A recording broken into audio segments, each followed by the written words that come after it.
It's Russian Imperial Stout Day, and I'm going to brew this in my redesigned brewery. I'll give you a tour.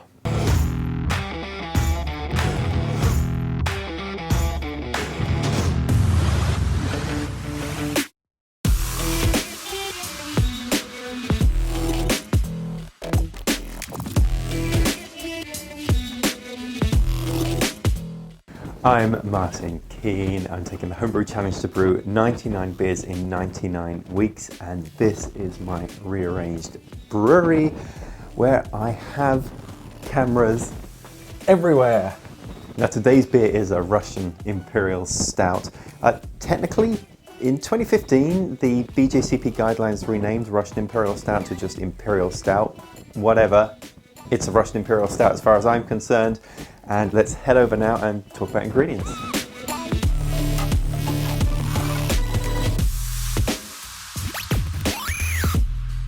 Now, Russian Imperial Stout, it's a pretty big beer. I'm shooting for an original gravity of 1082, so around 8.5% ABV. That's pretty strong, but actually in terms of the style, it's kind of on the low end. You can brew this all the way up to 12% and stay within the style guidelines. In terms of the grist, I'm using Maris Otter as my base malt, and that will make up 78% of the grist. And I'm also adding in 11% of Crystal 45. Now, Imperial Stout should be a fairly complex beer, so you're going to want to use a good number of dark roasted malts in this grist. So I'm using 3% each of roasted barley, flaked barley, and special B. And then I'm also going to add in 2 more dark roasted malts as well. So 1% each of chocolate malt and patent malt.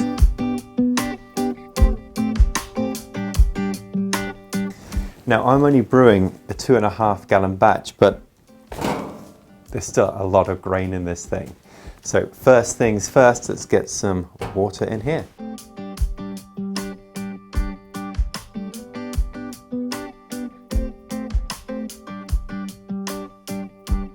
Now I'm using 4.2 gallons for my half-size batch. So let's now get this heated up.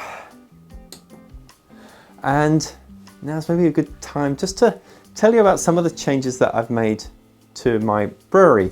Now, I wanted to address that the primary thing I wanted to address was the fact that when I'm talking to you on camera, the brewing equipment was always behind me.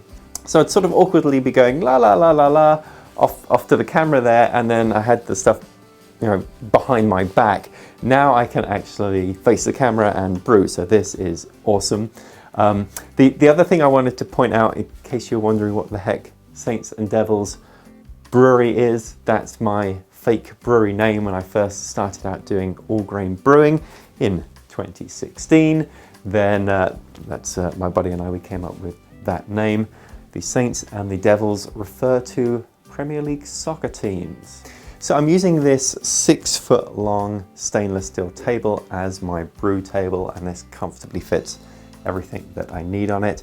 I do have a second table over in the corner there, but that's for some improvements which are coming a little bit further down the line. I've got some heavy duty storage bins where I keep most of the brew supplies that I need during brew day, whereas before I had those on some shelves across the other side of the basement. So the idea being here that I have everything on hand so I can quickly and easily brew something up. Now there is one other quite significant change, and that's related to this, my hood extractor vent.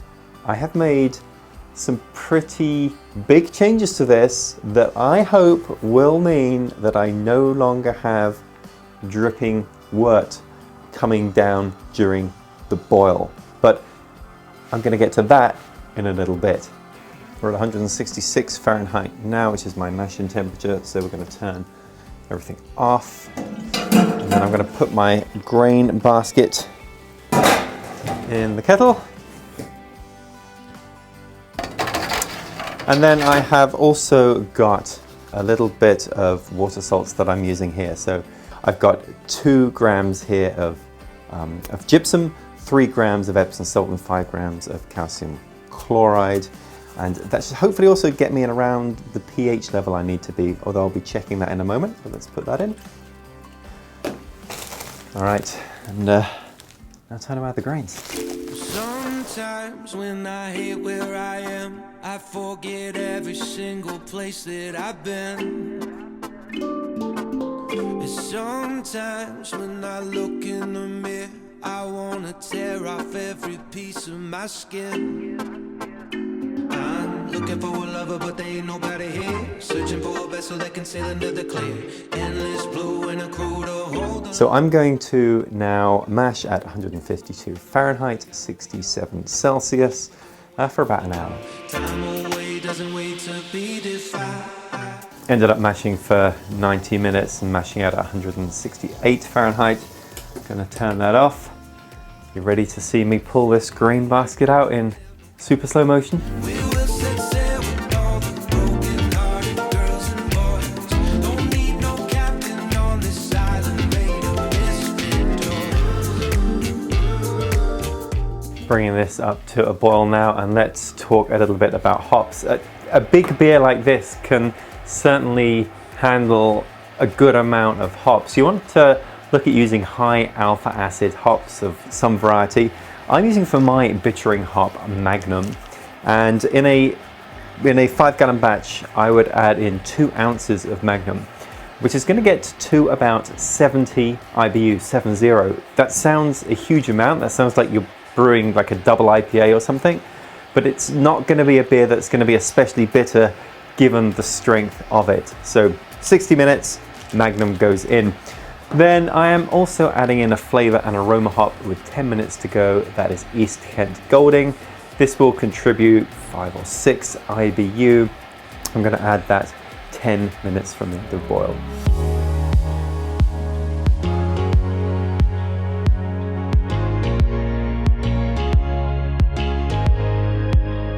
So while we are boiling, now's a great time to talk about this thing. I'm so excited about the potential for this. Now, I have had this hood for a very long time, and I've had all sorts of condensation issues with it, where during the boil, the steam gets into the hood and ends up dripping back down into the beer. It's gross.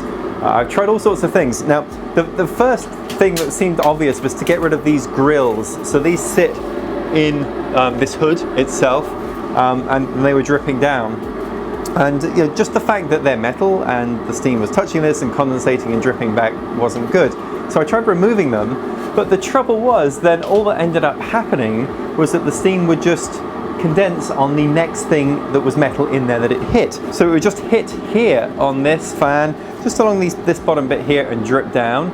And actually these grates were kind of helping, because the drips would go into the grates and they wouldn't go straight all the way down into the kettle. At least buy you a little bit of time to drain them.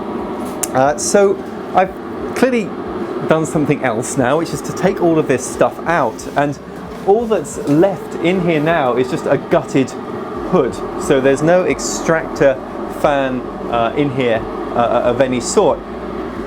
What I've done instead is to add an inline fan, and I've added that at the exit to this ductwork here. So now what happens is this steam gets sucked up into this hood, where it travels along the ductwork, and it's been sucked in by that fan that's at the end of the ductwork and then pushed on outside of the house. So having this big separation between the fan mechanism itself and the hood, I'm hoping will mean that I'm not going to see drips back in here. But there's really only one way to find out, and I'm about to find out.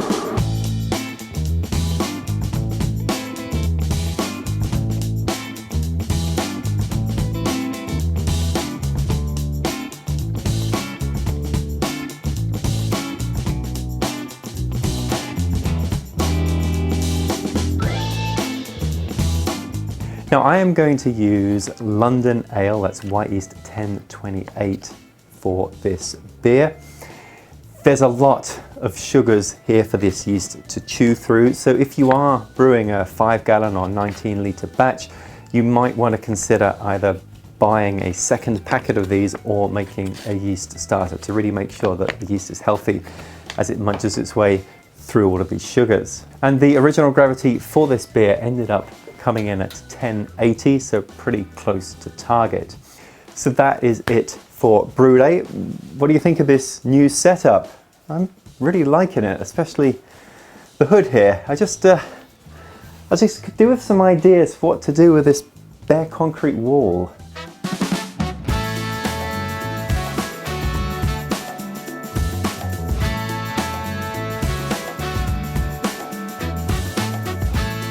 Okay, Russian Imperial Stout time. You told me just before the tasting here, you've never had a Russian Imperial Stout. No, I don't think I have. I can't wait for you to try this one. Huh. Okay. So what do you think? What do you think? It is very, very dark. Like I can't see through that at all. Yeah. When you were pouring it, you said it was quite thick. Thick, yeah. Quite thick looking. Well, let's see what we get with the aroma for this beer. I expect to get quite a roasty aroma, and I think that's what I'm getting. How about you? Yeah, it's quite a strong roast on that. It smells. Yeah. It smells roasty, yeah. Really, like, for me, a really inviting, deep, roasty smell. It smells very wintry, if Yeah, that makes sense. It does, it really does. I smell this and it really makes me look forward to tasting it. So, without further ado. Do you want to drink this one because it has more head so you can get all of it? Okay. I mean, I'm nervous. I'd rather have less head on this one, I feel.